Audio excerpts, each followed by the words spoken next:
विद्यमान खासदार आणि या त्यांना दिसत नाहीये, फक्त बघू द्या त्यांना. हो साहेब, त्यांना दिसत. पोलीस थोडे मागे चिटकून उभे राहतात. आता ते खाली बसले तर माझी सुरक्षा कशी करतील? त्यांना बसता येत नाही ड्युटीवर. तुम्ही बसा म्हणजे दिसेल. आता बरोबर आहे का? तरी मी एवढी धडधाकट आहे दिसायला कुठून? आपले विद्यमान खासदार आणि महायुतीचे उमेदवार संजयजी उर्फ बंडू जाधव यांच्या प्रचार सभेला मंचावर उपस्थित आमचे भारतीय जनता पार्टीचे जिल्ह्याचे अध्यक्ष अभयजी चाटे, मंचावर उपस्थित आदरणीय बोर्डीकरजी, मंचावर उपस्थित शिवसेनेचे जिल्हा प्रमुख सुरेशजी, तालुक्याचे प्रमुख रमेशजी, जिंतूरचे प्रमुख रामजी शर्मा, मंचावर उपस्थित आमचे विजयरावजी गव्हाणे, आमचे नागरे सुपुत्र आमचे कुंडलिकरावांचे, आमचे आमदार मोहनजी फड, ज्यांनी कोणी नाव लिहिलं इतकं पागल आहे. त्यांनी कोणत्याच आमदारांचे नाव लिहिले नाही. काय रे बाबांनो, काय विचार आहे तुमचा? आमदार राहुल पाटील, नाही हे चुकीचंच लिहिलंय आणि अक्षरच मला तुम्ही कुणी वाचा, मी 5 लाख रुपये देते.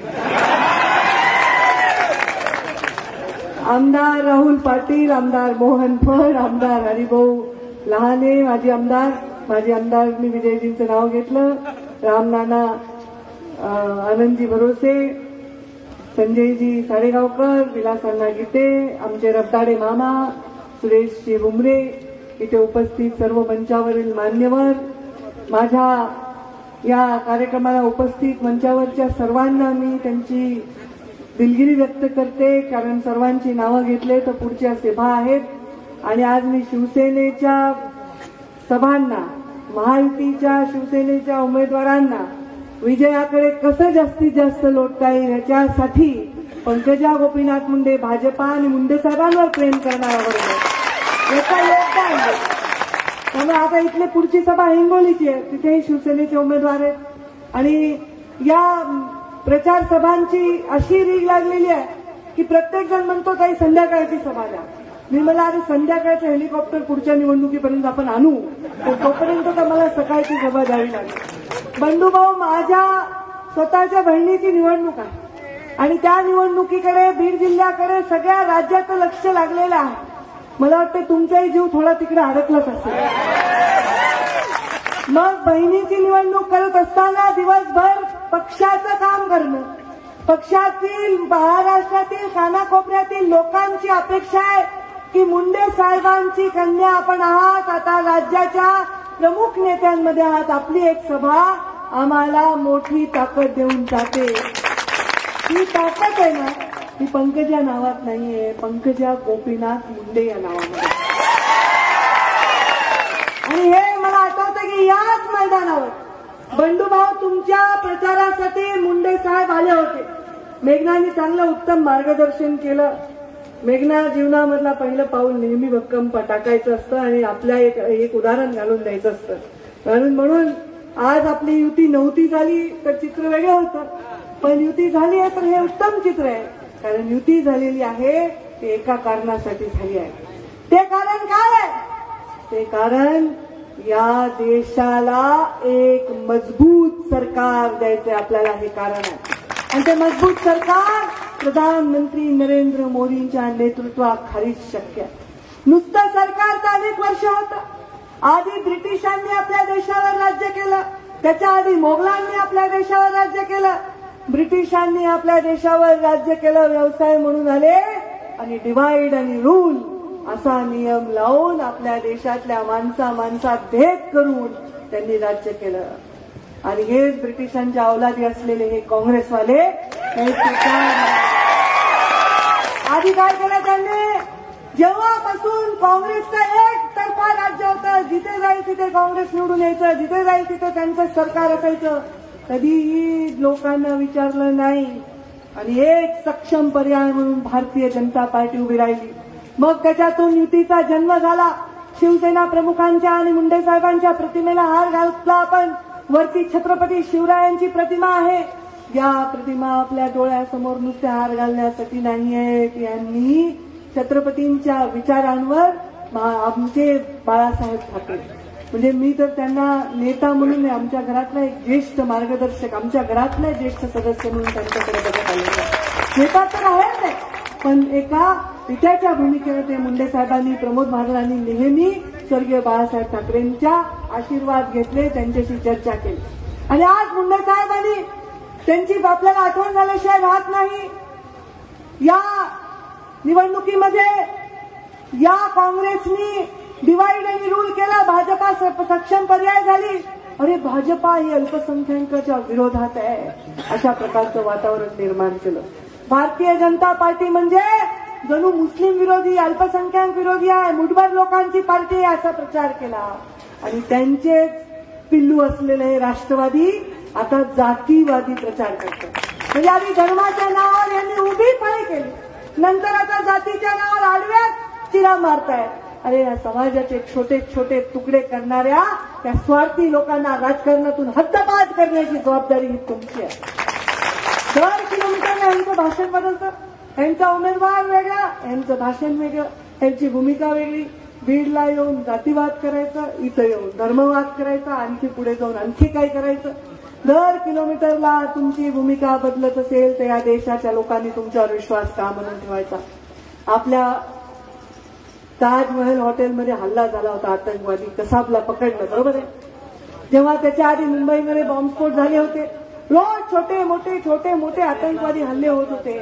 आपल्या लोकांवर झालेल्या, आपल्या सैन्यावर झालेल्या भ्याड हल्ल्याचं उत्तर म्हणून प्रधानमंत्री नरेंद्र मोदींनी सैन्याच्या वर विश्वास टाकून त्यांना ताकद देऊन सर्जिकल स्ट्राईक केला, त्यांच्या पायाखालची जमीन करत. हे लोक सांगतात आम्हाला त्याचं प्रूफ द्या, आम्हाला त्याचा पुरावा द्या. ह्यांना पण एखाद्या बॉम्बला बांधून तिकडे पाठवायला पाहिजे. ह्यांना पुरावा कसा द्यायचा? तुमचा एवढा आपला अविश्वास आहे. अरे राजकारणाच्या जागी, निवडणुकाच्या जागी आहे. त्या देशाचा मुख्य प्रधानमंत्री आहे, त्या देशाच्या सैन्याला त्यांचं कर्तव्य आहे की आपल्या देशाचं संरक्षण करावं. आणि आपल्या देशातल्या भांडणात पक्षाच्या मी समजू शकते, तुम्ही आरोप करता, प्रत्यारोप करता, पण जेव्हा राष्ट्रवादाचा विषय येतो तेव्हा तुम्ही पुरावे मागता. लाज वाटली पाहिजे या लोकांना, लाज वाटली पाहिजे. अरे तुम्ही कसले पुरावे मागता? राष्ट्रवादाची जागा धर्मवाद आणि जातीवादाने घेतली आहे, ह्याला कारण काँग्रेस आणि त्यांचे बगलबच्चे राष्ट्रवादी लोक आहेत. नाव आहे राष्ट्रवादी, पण राष्ट्राचा नुसतं वादी आहे, ते वादी. प्रत्येक घरामध्ये त्यांचं नाव घरभेदी पार्टी पाहिजे, घरफोडी पार्टी पाहिजे. प्रत्येक घरामध्ये भांडण लावून दिले, प्रत्येक घरामध्ये आग लावून दिली. आमचं तर जगासमोर उदाहरणच आहे. पण एक माणूस यांच्या हातातून चाललाय, एक माणूस. मोहिते पाटील आयुष्यभर त्यांनी सेवा केली, त्यांना दुरावले. आणि आता ज्या राधाकृष्ण विखे पाटलांच्या मुलाला तिकीट दिलं नाही, ज्यांना भारतीय जनता पार्टीला पाठिंबा देऊन राष्ट्रवादी भारतीय जनता पार्टीने नगरपालिका स्थापन केली, त्यांना परत घेऊन त्यांना परत राष्ट्रवादीचं तिकीट दिलं. म्हणजे मोठं कुणीच व्हायचं नाही आमच्या घरातले लेकर सोडून, असा राष्ट्रवादीचा नारा. जे आहे ते आम्हालाच मिळालं पाहिजे, दुसऱ्याचे पोरं मोठे नाही घ्यायचे. आम्ही दुसऱ्याचे लाड, उद्धवजींनी फार चांगलं उत्तर दिलं. आम्ही दुसऱ्याचे मुलं दोन्ही भांडी करायला ठेवत नाही, आम्ही दुसऱ्याच्या मुलांचे सुद्धा लाड करतो, हे चांगलं उत्तर त्यांनी. पण दुसऱ्या एखाद्या तुमच्या परिवारात जन्म नाही घेतला तर त्या माणसाने आयुष्यावर भांडच घासायचे. तुम्ही म्हणताल परिवारावर बोलायलाच काही. अरे मी परिवारावर बोलायले कारण मी माझ्या वडिलांच्या पावलावर पाऊल ठेवून राजकारण करायले. आणि माझ्या वडिलांचं राजकारण हे खुर्चीला फेविकॉल लावून चिटकण्यासाठी नाही आहे, हे वंचितांची सेवा करण्यासाठी आणि पीडितांची सेवा करण्यासाठी. तुम्ही प्रधानमंत्री नरेंद्र मोदीला पुरावे मागता की काय केलं तुम्ही सर्जिकल स्ट्राईक मध्ये? तुम्ही द्या पुरावे. काँग्रेसला मला आव्हान आहे, तुम्ही पुरावे द्या. तुम्ही जेव्हापासून ब्रिटिशांचं राज्य केलंय, तुमच्या परिवाराने राज्य केलंय या देशाच्या राजकारणावर, तुम्ही पुरावे द्या की काँग्रेसचा हात गरीबी के साथ है, काँग्रेसचा हात गरीबों के साथ ही घोषणा तुम्ही दिली. काँग्रेसचा हात गरिबांच्या बरोबर असता तर प्रधानमंत्री नरेंद्र मोदी यांनी आल्यानंतर तुम्हाला शौचालय बांधून दिले, तुम्हाला घरं बांधून दिले, तुमच्या माऊलीला चुली पडून उठून गॅस पुढे बसवलं. त्यांनी का नाही केलं हे सगळं? त्यांना पण पुरावे द्यावे लागतील. त्यांनाही लोक विचारतील की तुम्ही आमच्या देशामध्ये एवढे वर्ष राज्य केलं, तुम्ही काय केलं?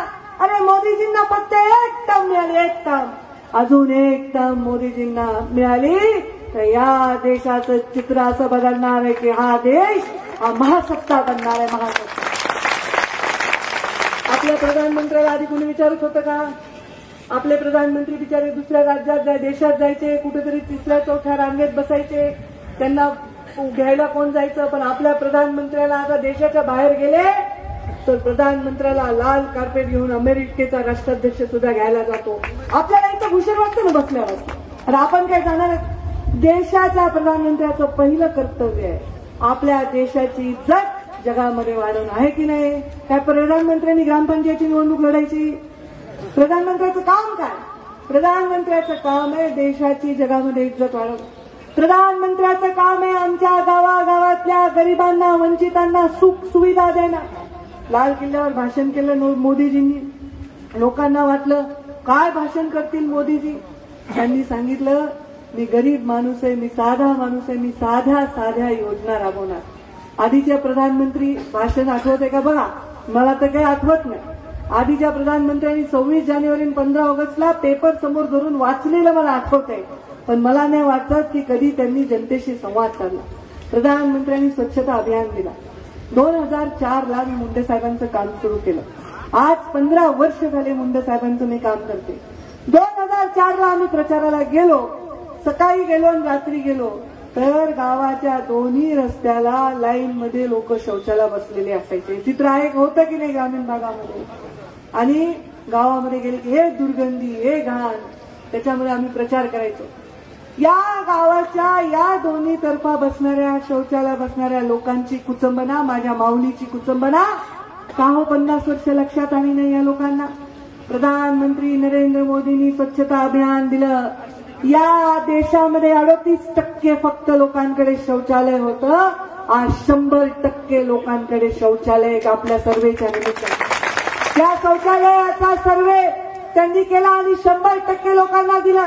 हे स्वच्छता अभियान महत्वाचं नाही, आपल्याला ते काय केलं? याच्यामुळे गावामध्ये आरोग्य नांदतंय, याच्यामुळे गावामध्ये स्वच्छता नांदते. या देशामध्ये अनेक लोक बेघर आहेत. स्वतःचं घर नाही या महाराष्ट्रात अनेक लोक बेघर आहेत. प्रधानमंत्री आवास योजना आणली नरेंद्र मोदींनी. मुख्यमंत्री देवेंद्र फडणवीसांच्या नेतृत्वाखाली ग्राम विकास मंत्री म्हणून तुमची लेक ही योजना राबवते. आता शिर्डीला 3 लाख लोकांना, 3 लाख लोकांना ते कागद दिले. 3 लाख लोकांना आम्ही घरं दिली. एका दिवशी नरेंद्र मोदींच्या हस्ते 3 लाख घरांच्या चाव्या दिल्या. या देशामध्ये ज्या माणसाला स्वतःचं छत नाही त्यांनी देशावर प्रेम तरी कसं करावं? रस्त्यावर राहणारा माणूस सुद्धा देशावर प्रेम करतो, पण त्याला जर स्वतःचा पत्ता नाहीये की अमुक अमुक माणूस अमुक अमुक जिल्ह्यात, अमुक अमुक तालुक्यामध्ये, अमुक अमुक गावामध्ये या घरामध्ये राहतो. या प्रधानमंत्री आवास योजनेच्या माध्यमातून आम्ही या सगळ्या लोकांना घर दिलं, त्यांना त्यांच्या डोक्यावर छत दिलं. आज आमच्या प्रधानमंत्री आवास योजनेमध्ये 11,38,00,000 लोक देशामध्ये, एवढ्या लोकांना आम्ही घरं दिलेली आहेत. मी या राज्यामध्ये, महाराष्ट्र राज्य हे देशामध्ये नंबर 1 ला प्रधानमंत्री आवास योजनेचं काम करण्यासाठी मोदींचा पुरस्कार सुद्धा आम्हाला लाभला. म्हणजे आज तुमच्याकडे जेवढे गावामध्ये बेघर लोक असतील त्यांना जात विचारली जाणार नाही. ते सोशिओ इकॉनॉमिक सर्वे म्हणजे सामाजिक आर्थिक सर्वेक्षणात असतील तर त्यांना हक्काचं घर मिळणार आहे. अरे मग तुमच्या डोक्यावर छत दिलं, तुम्हाला शौचालय दिलं, तुमच्या बायकोच्या आईच्या समोरची चूल काढून तिला गॅस दिला, तुमच्या घरामध्ये दिवा लागावा म्हणून कानाकोपऱ्यात देशाच्या सौभाग्य योजना लाभली, तुमचं आरोग्य ठणठणीत राहावं याच्यासाठी आयुष्यमान योजना राबवली. आणि हे सगळं करत असताना गरीब शेतकऱ्याची सुद्धा काळजी घेतली. जीवनामध्ये एवढा विमा कधीही आपल्या देशामध्ये दिला गेला नाही। दुष्काळ बाधित गावांना दिलासा देण्यासाठी, शेतकऱ्यांना विमा देण्यासाठी आतापर्यंत राज्यामध्ये 80 लाख शेतकऱ्यांना या विमा दिलेला गेलाय आणि या विम्याची रक्कम किती आहे? 4,611 कोटी। 70 वर्षामध्ये यांना तीन आकडी सुद्धा आकडा देता आला नाही, पण आम्ही 4,611 कोटी 3 वर्षामध्ये विमा दिलेला आहे या राज्यामध्ये। म्हणजे शेतकऱ्यांच्या अकाउंटमध्ये पैसे, खरीपाचं नुकसान झालं, नुकसानीचं अनुदान दिलं, बोंडअळीचं नुकसान दिलं, बोंडअळीचं अनुदान दिलं, शेतकऱ्याची काळजी घेतली, सिंचनाची काळजी घेतली, जलयुक्त शिवार योजना राबवली की नाही? या महाराष्ट्रामध्ये आता प्रचंड दुष्काळ आहे। पाऊस आमच्यापासून रुसलाय, पाऊस नाही पडला, पण निधीचा पाऊस पाडण्याचं काम हे सरकारच्या माध्यमातून आहे। आता वॉटर ग्रीड आपण करणार आहोत। मराठवाड्यामध्ये वॉटर ग्रीड झाली तर हा मराठवाडा पश्चिम महाराष्ट्रासारखा सुजलाम सुफलाम होणार आहे। 36,000 कोटी रुपयाचं बजेट आहे वॉटर ग्रीडचं, 36,000 कोटी रुपयाचं। आता हेलिकॉप्टरमधून मी गेले, हेलिकॉप्टरमधून गेल्यावर खाली बघितल्यावर माझ्या लक्षात आलं की आपण मराठवाड्यात आहे। मग अजून थोडं वाईट चित्र दिसलं की कळते विदर्भात आहे। थोडं हिरवगार आलं की मला लक्षात येतं की आपण आता पश्चिम महाराष्ट्रात चाललो, कारण सत्ताच कधी आली नाही। आमच्याकडचे आमदार झाले, खासदार झाले, आमच्या भागाला सत्ता नाही आली आणि ज्याच्या हातात सत्ता गेली तो फक्त भोगी झाला। त्यांनी आमच्या ज्या लोकांची काळजी घेतली नाही म्हणून ही परिस्थिती झाली। आणि म्हणून ते चित्र अजून 5 वर्षांनी हेलिकॉप्टरमध्ये मी परत तुमच्या प्रचाराला येईन का नाही? राहील ना राजकारणात तोपर्यंत? ठेवताल ना तुम्ही आम्हाला? आता सरकार येणार ना मोदींचं, राज्यात सुद्धा सरकार येईलच। मंत्री म्हणून मला बोलवताल ना प्रचार?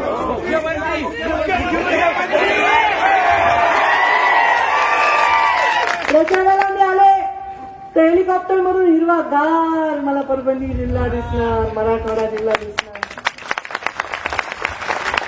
म्हणजे आम्ही पाणी देणार, सिंचन देणार, आम्ही पोषण देणार, आम्ही शाळा देणार, आम्ही शिक्षण देणार, बेटी बचाओ बेटी पढाओ राबवणार, या सगळ्या गोष्टींची काळजी घेणार। का बरं? अरे आमचा प्रधानमंत्री कोणत्या प्रधानमंत्र्याच्या पोटी जन्मला नाही हो, गरीब बाईच्या पोटी जन्मला आहे, गरीब आईच्या। चुली समोर बसून स्वयंपाक करत होती आई, चुली समोर बसून। प्रधानमंत्री नरेंद्र मोदीची आई चुली समोर बसून स्वयंपाक करत होती आणि वडील रेल्वे स्टेशनवर चहा विकत होते। अरे इथे बसणाऱ्या चहा विकणाऱ्या माणसाला स्वप्नात तर प्रधानमंत्री होता येईल नरेंद्र मोदीला बघून, त्याचा किती मोठा फायदा, त्याला किती अभिमान वाटतो। याद आहे ते चुली समोर बसणाऱ्या प्रत्येक माऊलीला वाटतं की माझ्या मुलाला सुद्धा प्रधानमंत्री होता येईल, माझा मुलगा सुद्धा मोठा होईल। अरे गरिबांना काँग्रेस का हात गरीबी के साथ या नुसत्या घोषणा देऊन जमत नाही। राष्ट्रवादीला म्हणा जातीपातीचं राजकारण करून जमत नाही, मातीचं राजकारण करावं लागतं। मातीचं, या मातीत तुम्ही जन्म घेतला, या मातीतल्या जन्म घेतलेल्या लोकांचा विकास सोडून यांना मातीत घालण्याचं काम केलं तुम्ही। पैसे खाल्ले, सिंचन घोटाळे केले, विकास सोडून बाकीच्या कुठल्याही गोष्टी तुम्ही दुर्लक्षित केल्या, फक्त स्वतःचे घरं हे करण्याचं काम केलं। आता मला काय तरी बाबा ऐकलं मी बंधुभाऊच्या भाषणात, तक्रार आमदार। आता तोडपाणी नेते तक्रार आमदार असली गँगच झाल्यावर काय यांनी काय काम केलं? गोपीनाथ मुंडे विरोधी पक्ष नेते होते, दाऊद इब्राहिमच्या विरुद्ध लढला। अरे रोज वाटायचं कोण येऊन आम्हाला अटॅक करते। मुंडे साहेबांनी स्वतःच्या जीवाची पर्वा नाही केली, बॉम्बस्फोट झाले होते मुंबईमध्ये, आणि मुंडे साहेबांनी स्वतःच्या जीवाची पर्वा न करता राजकारणातलं गुन्हेगारी कारण समूळ नष्ट करण्याचं काम केलं। यांनी काय केलं? बिल्डरावर लक्षवेधी लावली। यांनी काय केलं? कोणत्या तरी मंत्र्याला, कोणत्या तरी अधिकाऱ्याच्या विरुद्ध लक्षवेधी लावायची, इकडे लक्षवेधी लावायची, मागे जाऊन सेटिंग करायची, इकडे लक्षवेधी लावायची, मागे जाऊन सेटिंग करायची, ह्याची तक्रार करायची। काम केलं म्हणून तक्रार करायची, नाही केलं म्हणून तक्रार करायची।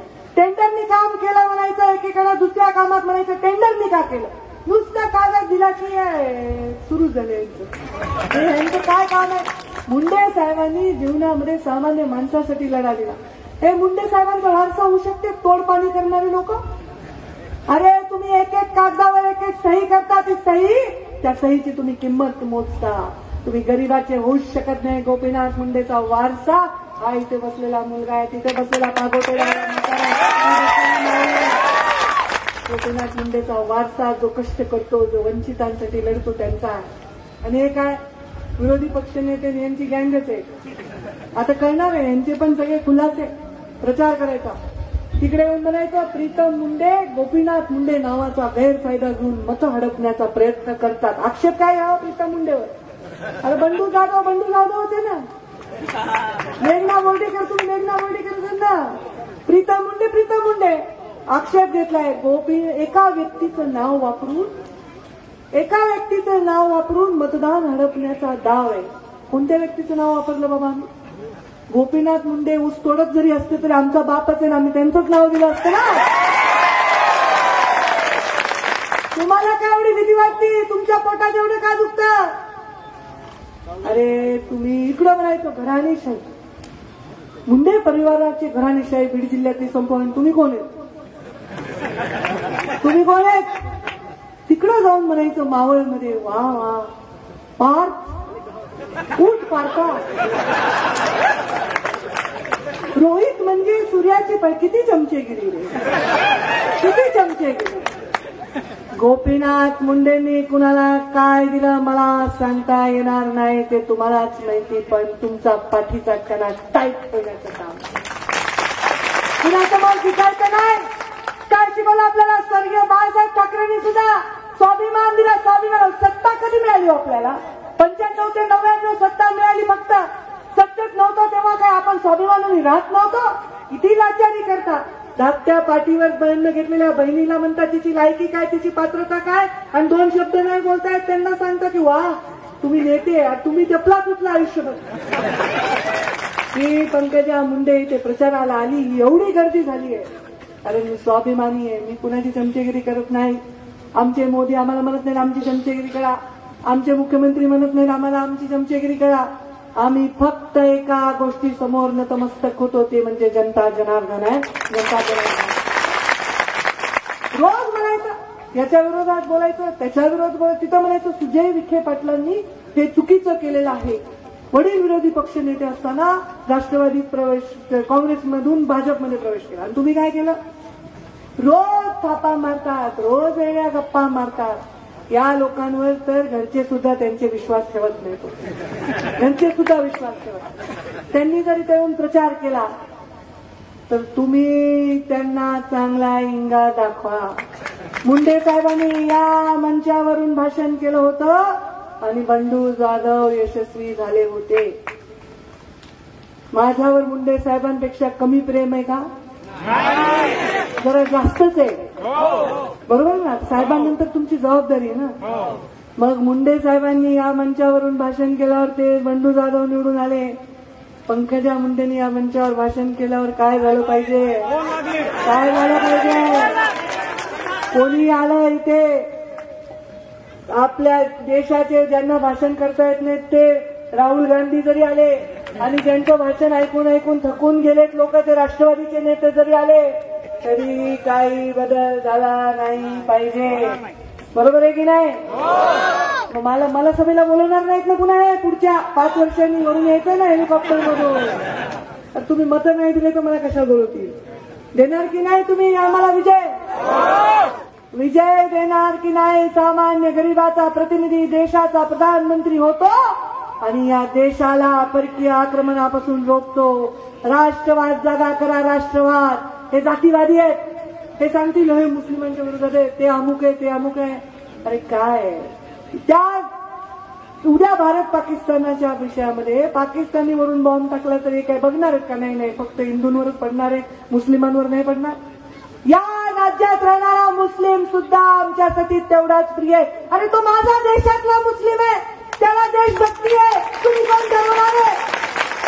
अरे मी तुम्हाला सांगते, जेव्हा पुलवामाचा हल्ला झाला माझ्या परळीमध्ये मुस्लिमांनी रॅली काढून कॅन्डल मार्च करून त्याचा निषेध केला. कशामुळे तुम्ही त्यांच्यावर शंका व्यक्त करता? या देशावर हल्ला झाला तर मुसलमानाच्या डोळ्यात पाणी येतं. तुम्ही कोण सारवणारे काँग्रेसवाले? या देशातला मुसलमान मुसलमान जिसका ईमान कभी डगमगाता नहीं वही होता है मुसलमान.